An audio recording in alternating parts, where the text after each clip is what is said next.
Hi, it's Elisa, the Half Asian Tarot Queen, and doing the last drawing. So we did a free giveaway in the month of March, where there was one winner every week who got a free reading. And so this is the last one. It's actually in April, but I was trying to include all the subscribers that subscribed during March. So the final winner is Brooke Reynolds. So that's the final winner. I'm gonna do the reading now. Hey, so I recorded a whole reading yesterday, and it accidentally got erased. So I guess that reading wasn't meant to come out. But so I'm doing another one. But I did keep the part where the winner of the drawing got announced, and yeah, we're gonna move forward.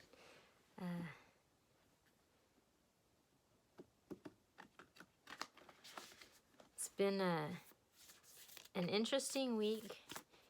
It's like, when the whole quarantine started, it was just like the energy was all about like reflecting and, what aspect of your life you needed to change, and I feel like in the last week there's been a lot of action that's been starting to happen. So there's been a lot of fireworks and clashes, and there's definite big shifts that have been coming down the pipe. So, oh, I guess I got two more. All right, interesting.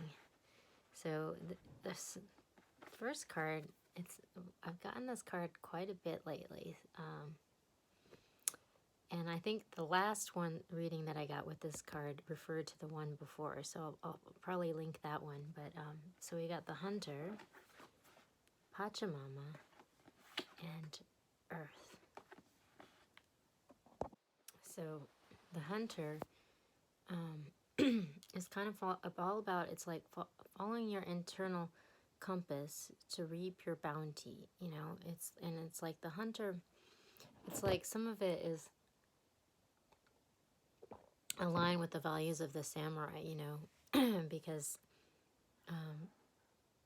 there's a certain sense of integrity that goes with this, like the book mentions the good kill, and not taking more than what you need, not being greedy, but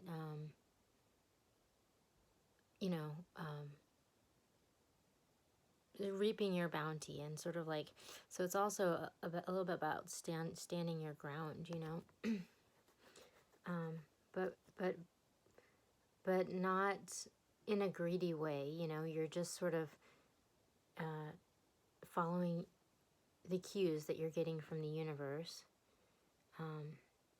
and not trying to take more than that. You're not following the guidance of your ego, you're following the guidance of spirit.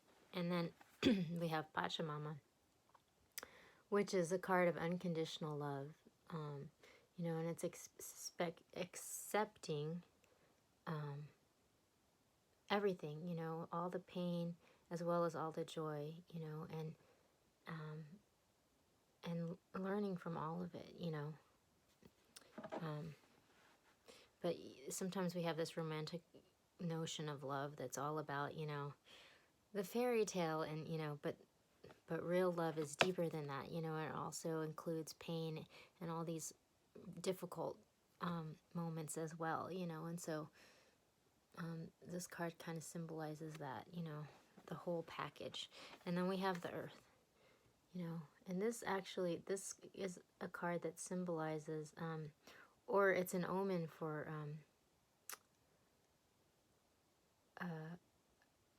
prosperity, but it's reminding us to like walk through the world with integrity and gratitude for all that the earth has to offer and all that's coming to you. And as long as you can kind of sort of have honor, not walk through the world with your ego, but from a place of unconditional love and reverence for everything that's being offered to you, you will be more prosperous than you can imagine. So that's some pretty good guidance there. Okay, so I'm going to go to the Ethereal Visions deck to pull some general energies for this reading.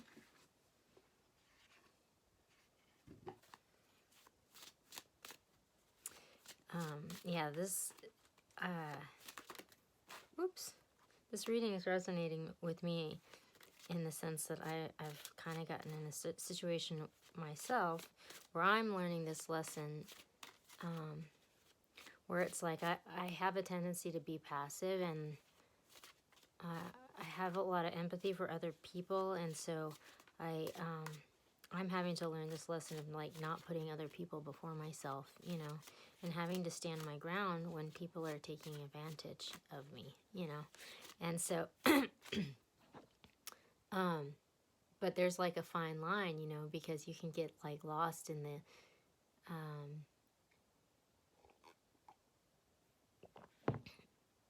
when issues like this come up, you know, sometimes people can be really mean, and you can get angry, and you can kind of get lost in your ego.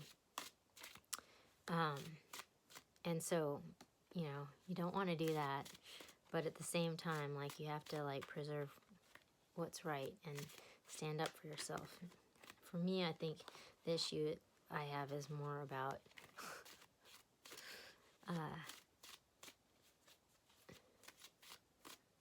maybe, I mean, people keep telling me it's like I don't necessarily get angry enough.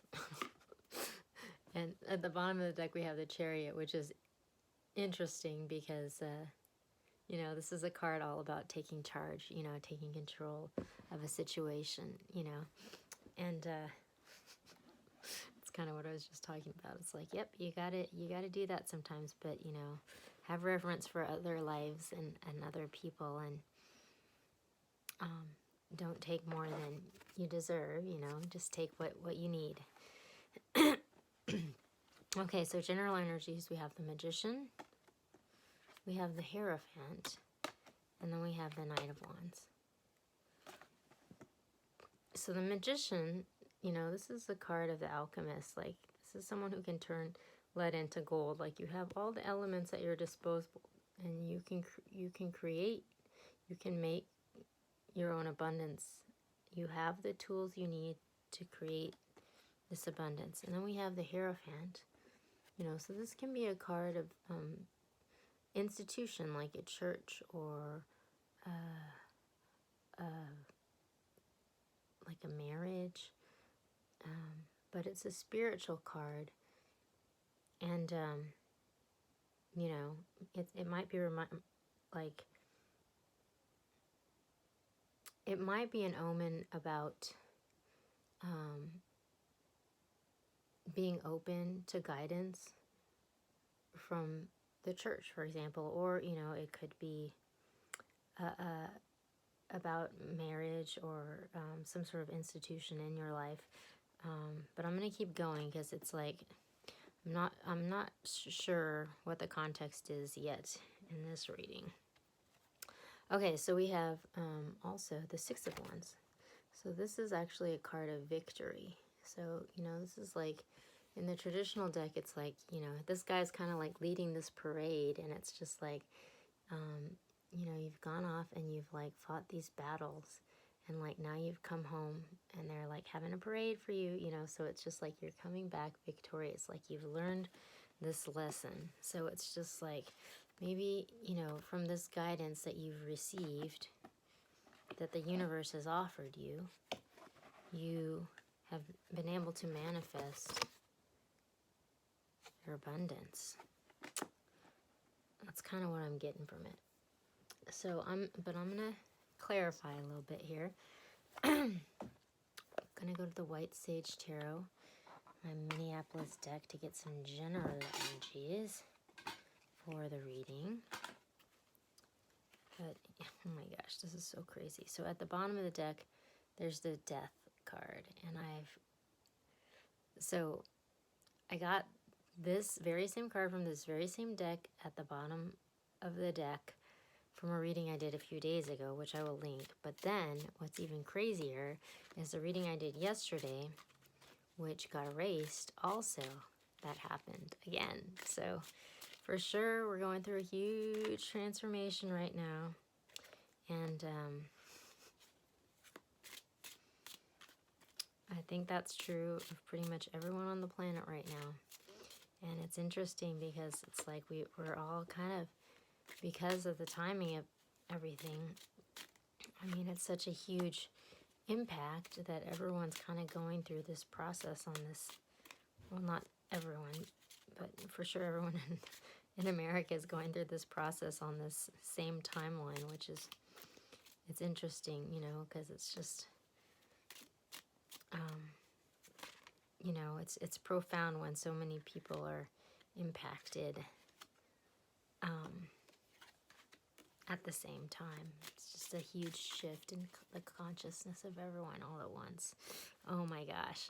Okay, so at the bottom of this deck, I got the Chariot again, taking control of the situation, you know, and just sort of like you're driving the boat, you know. But the thing that kind of came out to me about this card, so we have the sun shining in the background, which I think is interesting, because it's not something that you really like notice in the traditional deck. And these horses, you know, on the traditional deck, they're like, you know, riding this chariot. But what's different about this card is like, you know, they're like sort of snuggling, like this is almost like a couple. And this reminds me of the sun card. So it's like you're taking control and you're like, like, to me, it's just like the sun card, you know, which is like a marriage, family, fertility, you know, card. And there's this like couple. So it's like you're taking control of, you know, your like family foundation, you know. That's kind of what I'm getting from this particular reading. But I'm going to keep going with the other cards. So we got the Six of Wands again. So, not, you know, this is the double message, the second time we've gotten that. The Knight of Pentacles. And then we have the Two of Cups. Wow. So we're having the Knight of Pentacles is the slowest moving knight in the deck, but he builds to last, you know, because he's not like fly by night. He just makes a steady, consistent effort. But the stuff that he builds is solid, you know. And it's interesting because it falls right under this Hierophant, you know. So this he's learning like a lesson, and he's building something, you know, and he's creating some sort of abundance out of nothing. And then, but the next card we have is the Two of Cups. So again, it's just sort of like we're building something solid, you know, like a love connection, you know. And it was just sort of like the Chariot card, where it's like I don't usually get the whole reference of like this marriage, family, you know, fertility from that card. So it's almost like implied, like it's not here yet, but you're sort of like building the foundation for it so that it could be, so that you'll be ready for it, you know. It's like you're nesting or something, you know. Then we get the Sun, which is funny because I was just talking about how I kept seeing the Sun in the Chariot card, but we actually have the Sun card too. And we have the Four of Cups, and then we have the Queen of Swords. So it's interesting because the Four of Cups is often a card of like, you know, there's this cup of love being offered to you, but you're not looking at it, you know. You're distracted, or you're just not taking it. And then we have the Queen of Swords. So this is a card of, you know, typically she's like, this queen's like been through a lot, you know. So she can be harsh, you know. She has the sword of truth, and she she can draw boundaries, you know, and she's good, she's strong, and she draws boundaries, you know, but you know, oftentimes she's kind of like this queen that's like, she's not married, she's like a widow, she's been through all kinds of loss, you know, and so she's like she's not receiving this cup of love. But it's interesting because she falls right under this Two of Cups, you know. So it's like there is this love there here for this queen, you know. But it's almost like she's going to have to see the truth about her not receiving. Like there's this cup of love there, but she's not seeing it. So it's like in order for her to get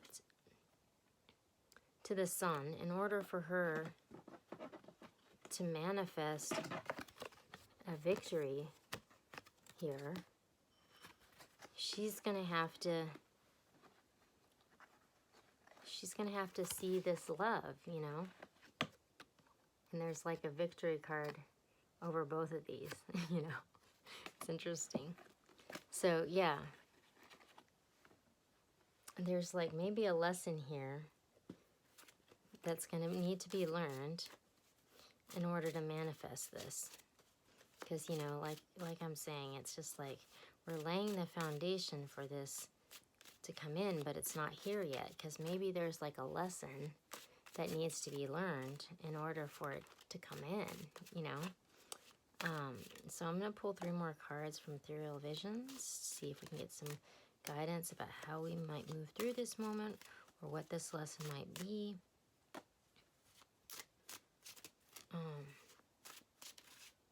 Because this is really interesting. It's like, you know, we have the tools and we have the guidance around us, but there's something that's not quite connecting. Okay, so at the bottom we have this 3 of Cups. You know, so this is a card of like connecting with your tribe or with your community. So maybe, you know, this community around can help you with whatever this lesson is. And we have a Page of Wands, which, you know, this is a new spark, like a new inspiration. So, you know, a new way of, you know, looking at things, you know. So maybe that's coming your way. And then we have the Moon, you know, so this is a card of like connecting with emotion, you know.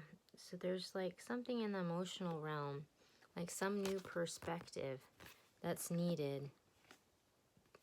And then we have the 9 of Pentacles. So this is a card of like someone who's like abundant, you know, fertile, you know. This is right before you get to the 10 of Cups, you know, but you're kind of like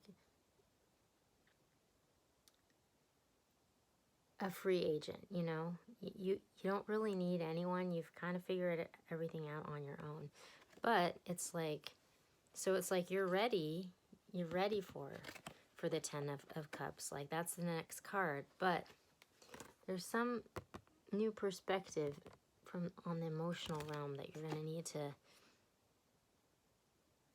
need to embrace. And you might be guided to that new perspective somehow from your community.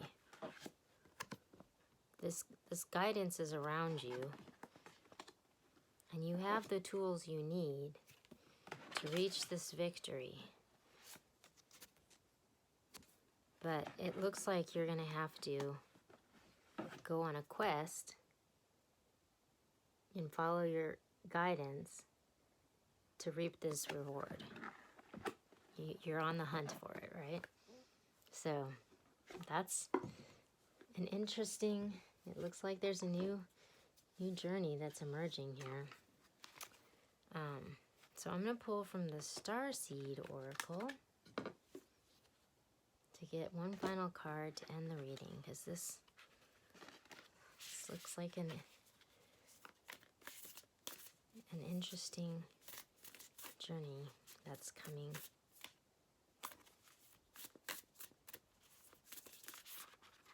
All right. Interesting. It says, I'm sorry. Defenselessness, riding past wrongs, and uprooting. Interesting. Okay.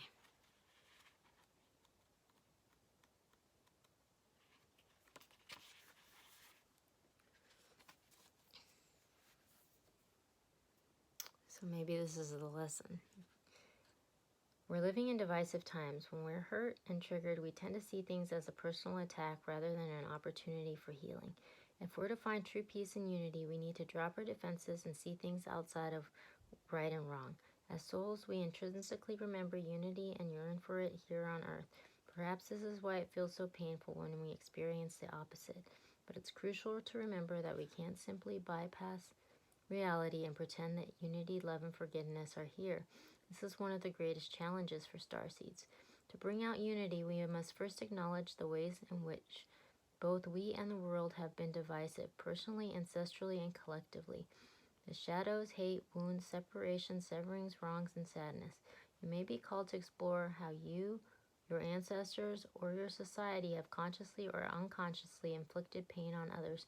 To find a way to drop the armor around your heart and see things as they truly are for all people. To say I'm sorry with an open heart and mean it. To be part of the healing rather than the perpetuation of inherited conflict or oppression. This isn't about blame, it's about unwinding the pattern that got us here. You may be called to devote your time to causes you believe in or do healing work on your ancestral line. And the inquiry is, how are you being called to drop your defenses and unwind past wrongs? So yeah, this is the lesson that we need to work on.